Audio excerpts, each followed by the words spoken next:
Welcome back to Blind Boys Politics, everyone. It is Nicholas Rod. And I am Chris Baker. And we are coming at you with some early morning recording. That's right, we are recording this nice and early in the morning. We're bright-eyed, bushy-tailed, and we are ready to give y'all all the information that you need for this week. Nick, did you know, around 6 a.m. the sun comes up? Whoa. I didn't know this. Did you? No, kind of new information for me. Yeah, I didn't realize this, so we might cover that in the podcast this week. I don't know. When I it's a woke up and the sun revelation. was still down, I was like, That happens? I guess. News to me. Yeah, I've never seen it before, although I don't see much. Well, you know. Yeah, well. Well. I don't know how to add on to that. And with that, we have a great show for all of you coming today, as there's been a lot going on in the news, even from just a few days ago when we reported about Trump's rally. There has been more coming at us in the world of news and politics, and we would love to share. Cycle. Yeah. So, let's kick right in. So this week, we have we've got to revisit something that we've already covered a little bit, but that's just because it hasn't gone away. And that's our lovely little friendly global pandemic that we are dealing with still. I don't call it friendly. I don't like it very much.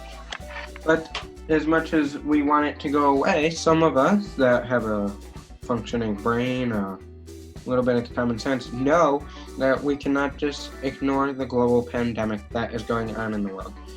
Unlike our president, he is chosen to completely ignore this global pandemic, and he's just going on with his regular life, wanting to rally, wanting to do this and that, but behind closed doors, he's the most cleanest person in the whole country because he's getting tested more than anyone has in the entire country, and same with his staffers, but that's behind closed doors. He don't want you to know that, and I'm rambling right now. But questions that, the question that people may have is, well, how is he showing publicly that he wants to ignore this? Well, there are a few different examples. To start with, we have seen him constantly be reluctant to wear a mask in public. He has denied, he's not denied, but he's completely rejected the idea of wearing a mask in public. He has publicly said that he wants to slow down testing, as apparently it makes him look bad.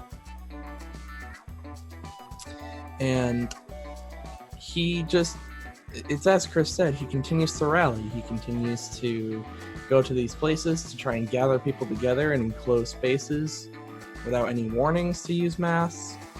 And overall, it's just making him look even worse than he already did for the way he's been handling it thus far.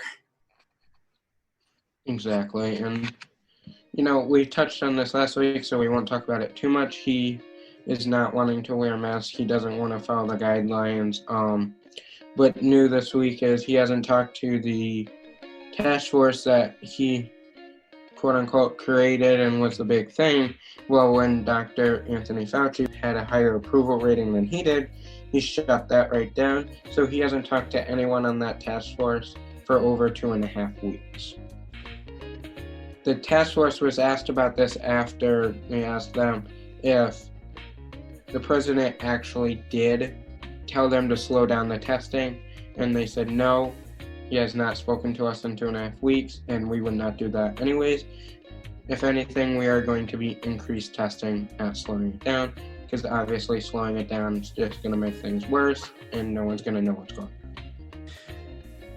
on. When you look at the video clips of these task force members being asked when they were last contacted by the president for advice with everything and for information, most of them said 2.5 weeks. There was one member, his name is escaping me right now, who refused to comment on the question. He refused to give his answer on the topic, making it quite apparent that it had been much longer than 2.5 weeks since he had been asked for any sort of information by our president. And beyond that being shut down, I mean, we saw the daily briefings being shut down back in, I believe it was May, when the president was seen kind of joking / not joking about doing tests on people with cleaning products, specifically Lysol, because apparently he thought that it would destroy the coronavirus. Right, absolutely. And that does say a lot when Dr. Peter Marks refuses to answer the question of how long it's been since he spoke to the president. That we don't know this for certain, but one could assume that he hasn't spoken to him in much longer than 2.5 weeks, especially if the president did not like him in the first place. Yeah, absolutely. It shows a lot. I mean, and this task force is supposed to be comprised of some of the best scientists in our country, and the fact that they aren't being turned to, they aren't being referred to at all to help with this. You would think that as the leader of our country, Trump would turn to them and ask them for advice and ask them to give information. But no, if it makes him look bad in his eyes, he's not going to do it. We've seen it time and time again. He's done this over and over again. And whether you're a Republican or whether you're Democrat or whatever you are, you got to see that it keeps happening over and over again. Right. If it doesn't help his approval rating, he's not interested in it. So if his approval rating's better, but many people are dying, so be it. That's the way he's looking at it right now, because all he's really worried about right now, at least in many people's opinion, is that he's more worried about being reelected than people's lives. And this is something we've talked about over the past few episodes, is the following of one's own agenda, and just following their own path instead of trying to help the country or the state or whatever the person's goal may be and their role may be. He's following his own path instead of trying to lead the country. He's just trying to fulfill his own goals and objectives instead of looking out for the safety and the well-being of the people. That is not what a leader does. No. Plain and simple. Not at all. That's not what a leader should do. No, and both sides are completely kind of, attacking one another. We're seeing Trump and Biden. I don't know if anyone sticks to like YouTube or sees a lot of advertisements on different sites or whatever. You might have seen, the Trump ads and the Biden ads just kind of going at each other a little bit, especially Biden's towards Trump, and it's a battle where they're just fighting it out right now, and that's the exact opposite of what we need and what we need on the problem with Trump's end. I mean, he's in office and he's supposed to be our leader and is doing the complete opposite, and then Biden, who is supposed to be a candidate to become a leader this year, is just kind of casually going for Trump's throat and not trying to promote the well-being of the people, really. Exactly, and that we've been talking about this for several weeks, so it doesn't appear like anything's going to change. Everyone's more worried about their personal goals than people's goals. They're more worried about their career opportunities than anything. Yeah. So moving forward is with the global pandemic, there has been new spikes in cases all the way from South Carolina all the way up to Washington. The South, East, West Coast have been all experiencing spikes. and it's not looking good. They're on the rise. Hopefully the governors can get each of their states under control so things don't get out of control like it was back in March, February, April. As a result of this, there's been over 120,000 deaths in the United States alone. And in Florida, over the weekend, their infection rate has gone up 20%. Yeah, and it's spread in from the coast too. There are a lot of countries off the coast that are seeing these spikes as well, and truthfully, it's a lot of our country that's seeing these rises, and Texas and Florida, especially, along with I'm pretty sure a few other states, have had to have had to shut down again. They've had to shut down once again because the spikes have been so terrible, and this all comes down to the fact that they didn't handle this correctly. The reason we're seeing such improvements in New York specifically, because that was pretty much the epicenter before when this originally started. The reason we're seeing such great results and such great decreases in New York and these northeastern states is because these governors handled the situation correctly. There was a total shutdown, a necessity, a requirement to wear masks if you were to go in public. There were extremely strict guidelines, curfews, the requirement of masks, like I said, along with many others, the shutting down of many businesses. And we're still in a reopening process. We didn't reopen immediately. We're reopening in phases, and we're still being cautious about it all to prevent a second wave. We've handled this.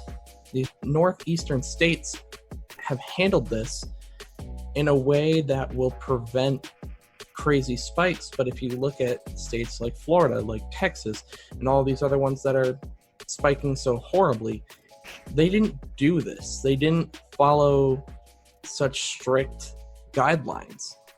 And that is most likely the primary cause of these spikes, is because these governments just didn't handle the situation correctly to begin with.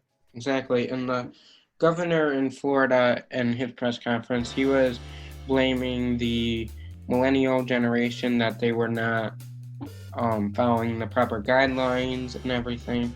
But in reality, the governor opened way too fast. He shouldn't have opened everything way up, just open everything, quote unquote, back to normal. That shouldn't have happened. It should have been a slow process open, like Nick said, in New York, New Jersey, all those states. But Florida, Texas, they just did what the people wanted them to do. They wanted re-election. They didn't care what the after effects are, and now they're paying the price for that. And as a result, the Florida governor said that the beaches will be closed 4th of July weekend, so there won't be any surges in numbers. Yeah, and if you look at these northeastern states, these New England states, we'll take New York again specifically just to look at it. We completely shut down. We completely shut everything except for completely essential businesses down. We required the use of masks. We put up curfews. We did all these things for as long as we possibly could until we started to see slight economic effects from it. And then once that started to happen, and we realized that it was an economic necessity to start reopening, along with realizing that if we did it right on a health standpoint, we could reopen. We paired those two together and created this phase plan, this phase system, where we have been opening the most necessary businesses and locations first. And we've been putting restrictions. When restaurants reopened, I believe in phase 1 or 2, you had to eat outside. Had to. There's no inside dining. There's none of that right now. At ice cream places, those have been able to reopen. You have to eat in your car. You can't eat in the buildings or even at the outside tables. And so we're just seeing these businesses be able to reopen, so we're seeing economic stability.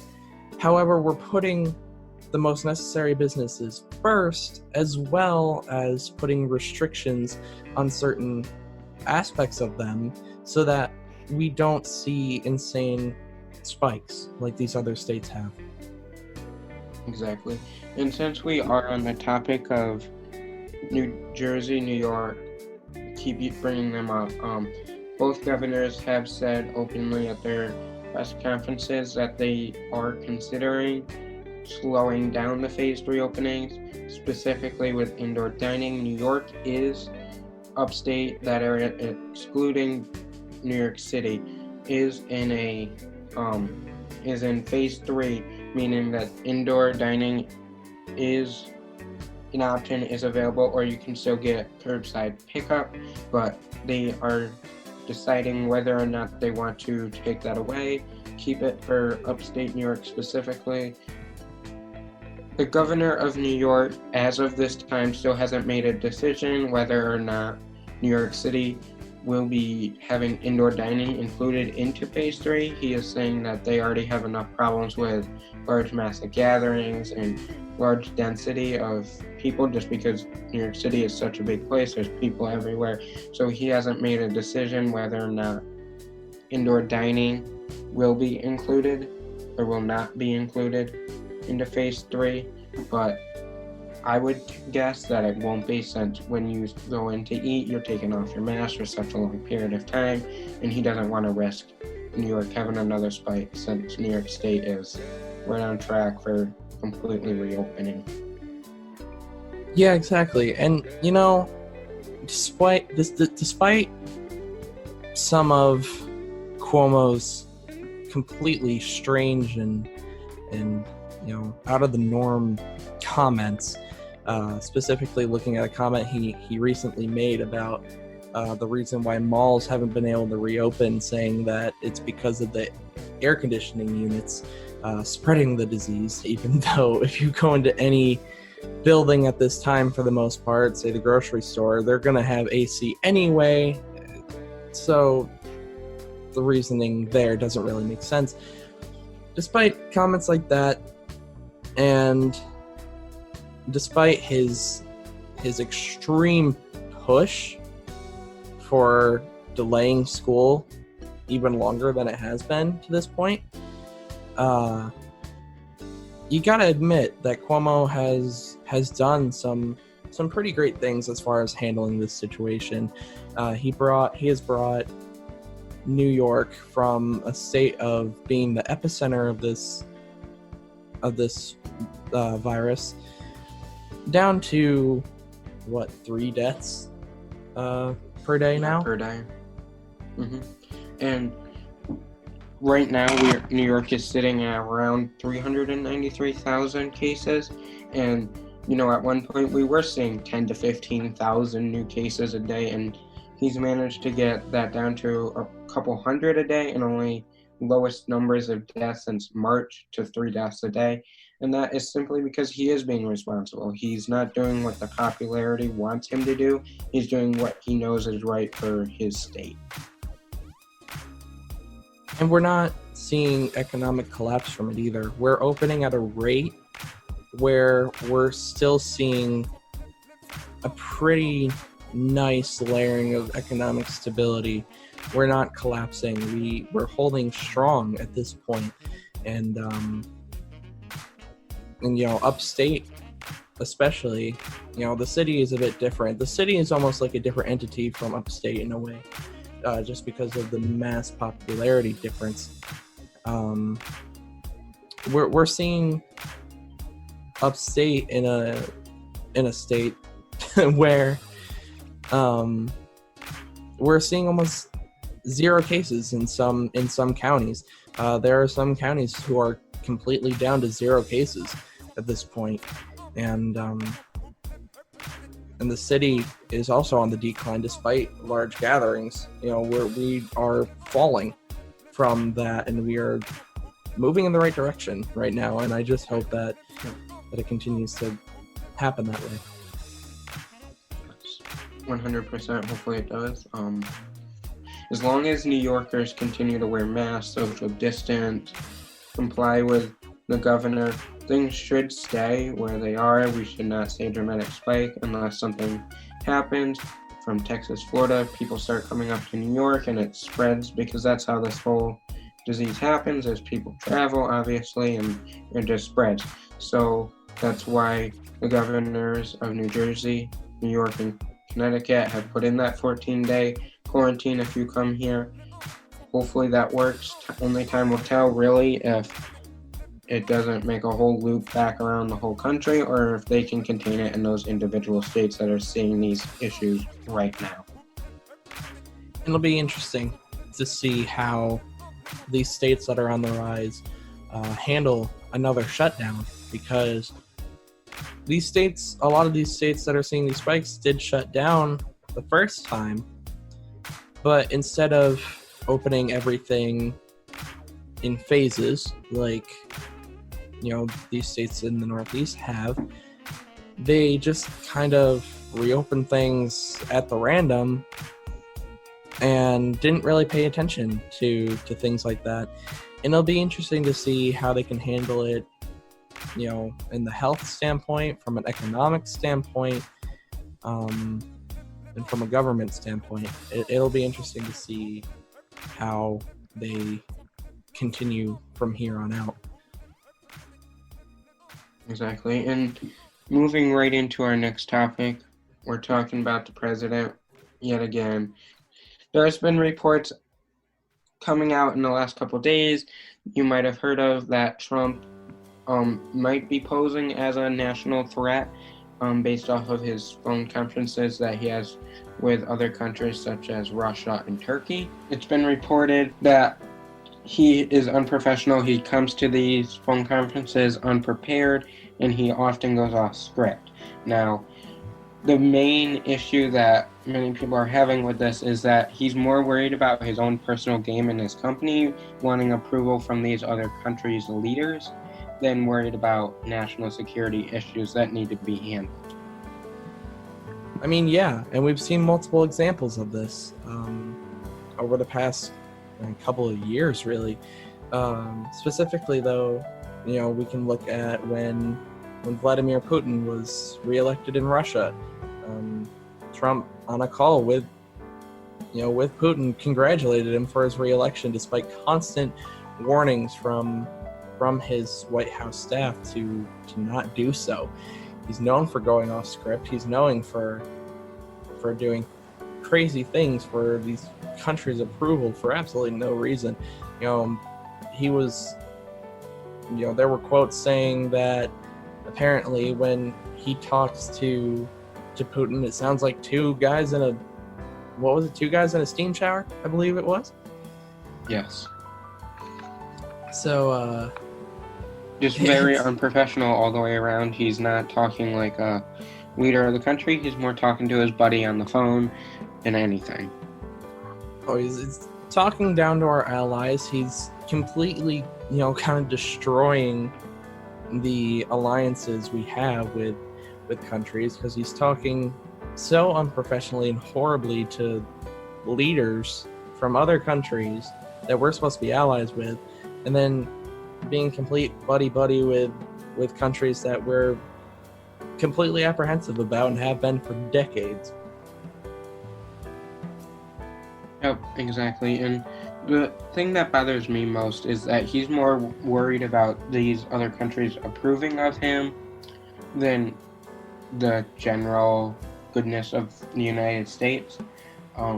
That should not be his top priority. His top priority should be sticking to his scripts, sticking to what his main goal should be, not worrying whether or not these other countries like him, and not trying to make his business look good. He should be trying to help the United States out, trying to make deals, good deals for the United States, not worrying about his own personal self. Absolutely. And there have been White House members, his former chief of staff has had to reportedly mute him during calls to make sure that he didn't discuss sensitive topics. And it's gotten so bad to the point where there were times when the White House didn't even want to release transcripts of his calls with these foreign leaders because it got so bad. And as a president, that shouldn't be what a president does, obviously. He should be trying to make our country look good, not be best friends with other countries. That's not his job to be their friend. His job is to get what the United States needs. And it's really bad when the former chief of staff used to have to mute him, so sensitive topics would not be discussed.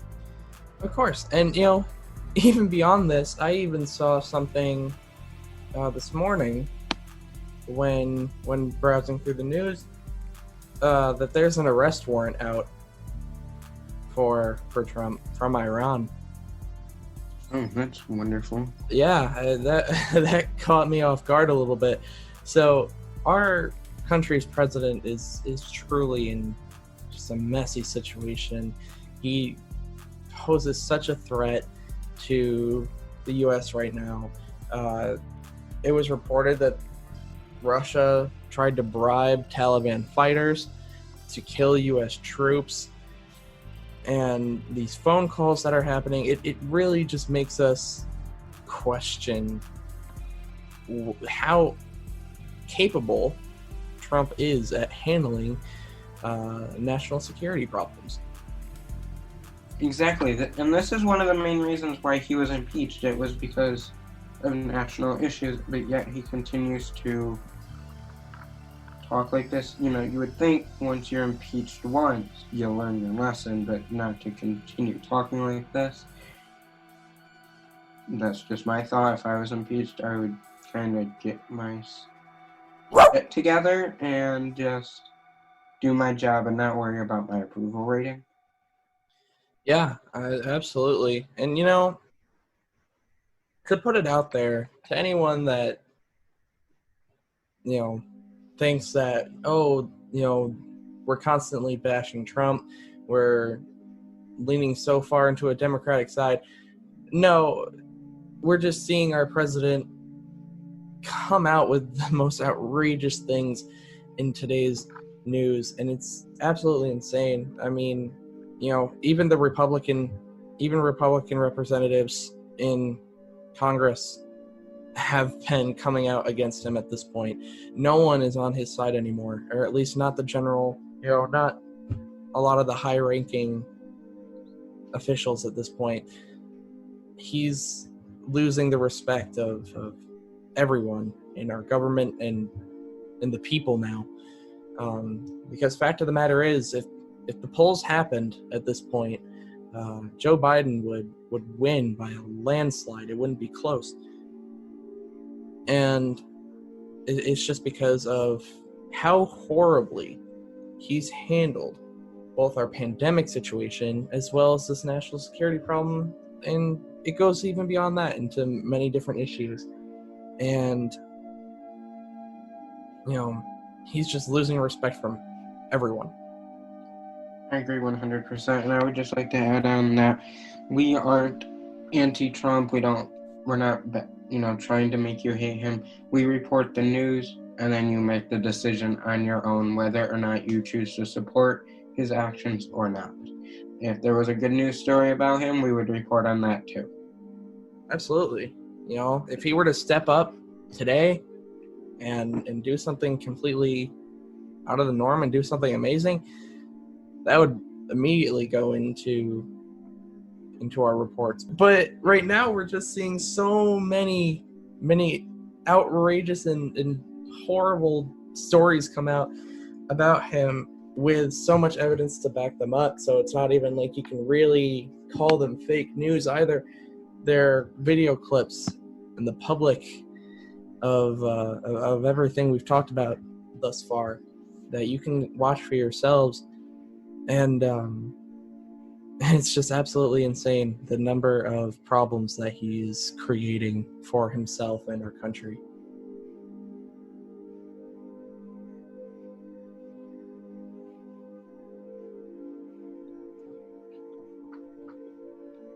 Excuse me. Oh, God. Oh, God, I almost barfed up in my mouth. Okay. All right. And just to say one last time that our job at Blind Boys Politics is to just report the news. It's not our job to sway you in any direction. We report it to you, and then it's 100% up to you whether or not you support him or not. We're just stating the facts, getting the information out there, so people can be aware of what is going on in the United States and the world. Absolutely. We're going to give you the facts. We're going to give you the information and catch you up on the news. And, we throw our own opinion here and there, kind of our little thoughts about everything. And, that's just our job here. That's what we've been wanting to do. That's what we strive for, and that's what we're going to continue to strive for. Exactly. And with all that being said, are we ready to move into this week's good news story? Absolutely. Let's bring some happiness to the people. After all of this great news about national security and the global pandemic, let's get into some good news. The good news story this week is coming from Alex Trebek. He has donated $500,000 to the homeless in San Fernando Valley, and this is his second donation of the year. Earlier in the year, he donated $100,000, and now along with this $500,000, so this year alone, and we're only in June, he's donated $600,000. And that's pretty amazing. Obviously, Alex Trebek is, he's got a lot of money. He's been hosting Jeopardy for how long now? And, obviously you're going to make money off of that. But so there might be a lot of people that say, oh, it's just another celebrity trying to make themselves look good. But whether it is or it isn't, the fact remains, he is going out of his way to try and help these people, and help these homeless shelters have the money to help these people who have lost their homes either because of tragedies or because of just, some failed path in their life, and just trying to help them in any way you can. I say, Exactly. Props to him. And I'm sure a lot of people heard it about a year ago or so. He was diagnosed with stage 4 cancer, and around the 1 year mark, he said that he is part of the 18% of people that survive stage 4 cancer, and he promises to be part of the 7% that survives the second year. So with everything that he has going on, he's still donating money, doing good for the country, and he's donating large amounts of money that he doesn't have to do. And that is this week's good news story. I love it. Thus far we've seen child heroes, immigrant heroes, and now a celebrity story, and it's nice to see. I say this every week, but it's truly amazing to see these different people stepping up in any way they can in times of absolute crisis, especially in our country. Exactly. And I like the good news story. It makes me happy. It makes me glad that there's still some good going on in the world. It's absolutely, and our hope is that it helps all of you as well. Just put a little smile on your face to start your day. With all that being said, this is the end of our 4th episode. I hope you all have a safe and happy 4th of July weekend, and we will see you next weekend. And if you want to stay up to date with us on the podcast and everywhere else, you can find the podcast on Twitter and Instagram at blindboypolitic.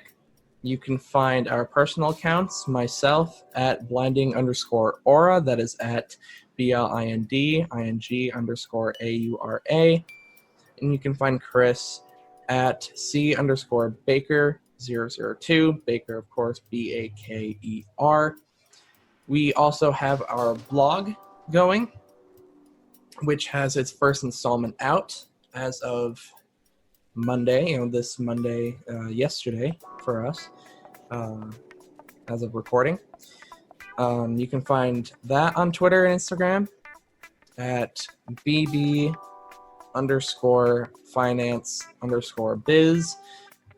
Finance, FINANCE_BIZ.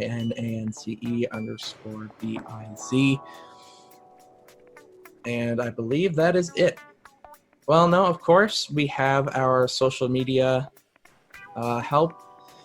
Amina, you can find her at _NYC_vibes_. That is at _NYC_VIBES_.